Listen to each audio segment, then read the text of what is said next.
చదువుకునే పిల్లోడు పోతాడు బడికి. ఈరోజు మేము వెళ్తున్నాం గుడికి. ఈరోజు అనిల్ అయితే ఏందో మాట్లాడుతున్నాడు. ఈ రోజు అంటున్నాడు రేపు కూడా అవుతుంది అని. వీడు చెప్పేదాకా రేపు అవుతుంది. బయలోనే పాటలో బల్లు ఉన్నది. ఈ బయలోనే ఫ్రెండ్స్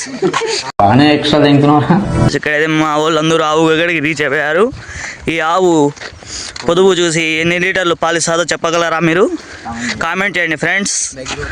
పొద్దున్నే బేవర్స్ గాళ్ళు ఎక్కువైపోయారు. నీళ్ళు ఊర్లో అందరూ బాగుండాలి, అందులో మనం ఉండాలి అనే మనస్తత్వం మంది. అందరూ బాగుండాలి, అందులో నేను ఉండాలి. అందరూ బాగుండకపోవడానికి కారణం ఏంటంటే అందులో నువ్వు ఉండడమే. మేము ఊర్లో అంటే వాళ్ళు బాగుంటారు ఫ్రెండ్స్. కరెక్ట్, ఇది కరెక్ట్ గా చెప్పేవయ్యా. ఇక్కడైతే ఆటో కూడా వస్తుంది. ఆటో వాళ్ళతో కూడా మాట్లాడే ప్రయత్నం మనం చేద్దాం. మా సబ్స్క్రైబర్ ఫ్రెండ్స్ బాగుండా. ఇక్కడైతే మనం సబ్స్క్రైబర్ అన్నా ఇదే ఫాలో చేయండి, ఇదే సబ్స్క్రైబ్ చేయండి.